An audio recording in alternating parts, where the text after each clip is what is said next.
He lifted his hand up there, and I grabbed it and pulled him out. And I'm so glad it wasn't 1 hour later because we'd all been inside. T&T's is now serving up some food for thought. Before the smoking ban, many customers would light up with their meal. After, the owner got this trailer for them and put it outside. The whole purpose of the smoking ban had to do with employee related. And what that means is they did not want anybody smoking around employees. Well, we've now accomplished that. We've got the smoking out of the building. They're no longer smoking around the employees. The employees cannot go out in the trailer. Loyal customers liked it. When it's 15 below outside, even if you want to smoke, it's too cold. So I think Troy did a good job of trying to accommodate customers. But the city said it's a big no-no because a trailer is for storage, not a hangout spot. And now it's locked up and smokers are back outside. Part of our purview as a city planning and zoning department is not to review whether or not the smoking ordinance is being violated. That's not the issue here. The issue here is having a safe structure that's designed for that intended use. A letter says move it in 7 days or face fines up to $750 a day. Duty says he's been following the rules. I still have bills to pay. I still have to pay all my bills that they don't have to worry about. So I want to keep my customers, I want to keep them happy. I need a place for them to go smoke. Although the issue has been elevated to the point where attorneys are now involved, both sides want to work it out. A simple compromise I'd be happy with. And we're hopeful that we can come up with a resolution that works for everybody. They just hope a solution is served up soon.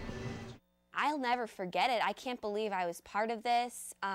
It's such a tragedy. Freshman Emily Goodyear just got home from DeKalb, but the thoughts of NIU are still top of mind. She was in a dorm next to the ill-fated hall when a girl rushed in looking for comfort. She looked down at her arm and said, "There's blood on me." Emily started asking questions. She was crying and she had fallen down while they tried to get out of the lecture hall. She explained that she saw the man with the gun walk into the hall, and then she heard loud noises and just ran out as quickly as possible. Once the lockdown ended, Emily saw the scene for herself. And outside, everything was just chaos. Like, there was ambulances everywhere, cops everywhere. She says the reality of it is still sinking in. Even though she was right in the middle of it, she still had to see the headlines. Oh, I bet that's where he went last night for Valentine's Day. Emily is grateful she made it out okay, but the day is forever committed to her memory. People say, you know, on 9/11 you'll always remember where you were when it happened and when you found out. That's how it's going to be for me forever. Like, I'm always going to remember what I was doing at that moment. It isn't the only memorable incident in the young woman's first year in college. Months ago, finals were canceled after authorities found a threat. That was very crazy too, and now this has been a dramatic year that I'll never forget. Still, she hopes to return to class and go on to enjoy her remaining college years. In Peoria, Nishi Gupta, HY19 News. Hundreds came to the Hindu temple of Central Illinois Sunday to celebrate a popular Indian rite of passage. To offer prayers and get blessings. It's Holi, the festival when Hindus come together to pray for the destruction of evil and the well-being of the world, symbolized in the change of seasons. Celebrated throughout India. The winter is just over, everything is sprouting. Now the springtime, people are very exuberant. Holi is a spiritual holiday, but it's also known as the Festival of Colors, and playing with colored powder is part of the fun. Happy Holi, Ashley.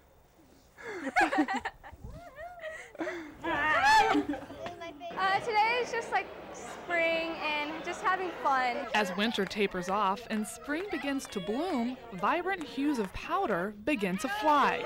Just the colors and having fun and being able to just get messy when you wouldn't be able to normally. While it is fun, children like Abidi don't lose sight of Holi's significance and symbolism, especially here in the Western world. It's more of a religious thing, because when we go to school we hear about Christian, we have Christian breaks and everything, but now it's just about us and how we have fun. Regardless of which faith you follow, the message is the same. Spring has finally sprung. In Peoria, Ashley McNamee, HOI19 News. Okay, so this is one face. Parents had one question, and yet we don't have enough tutors now or time. After another. Are you going to offer them training and pay them? after another. Under the plan, kids would lose about 125 hours of class time. It doesn't logically make sense to me that you eliminate 45 more minutes from the school day, and it's supposed to make things better. The current schedule is 8:45 to 3:15. The idea is to change it to 9:15 to 3, saving 45 minutes. The district says that time will go to teachers for prep time first thing in the morning and save the district up to $60,000 a year. Here's why. The teacher's contract requires them to have 45 minutes of prep time each day. If it's missed, the district has to pay the teacher about $25. But then there's the issue of integrating special classes, saving an estimated $750,000.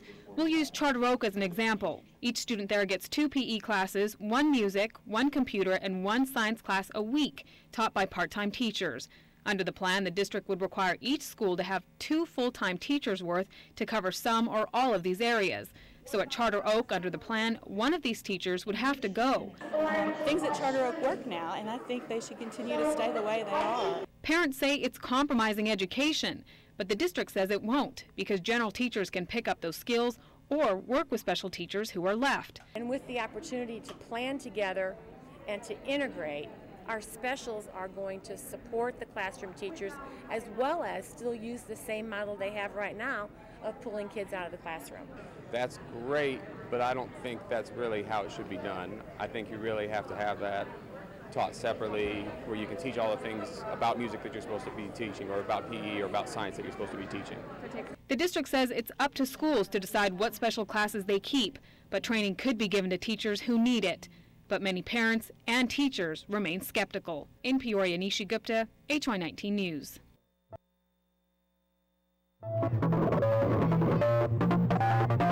I can play indefinitely. Indefinitely.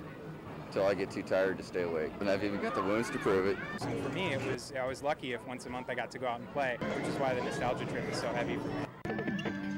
It's a really tight-knit community.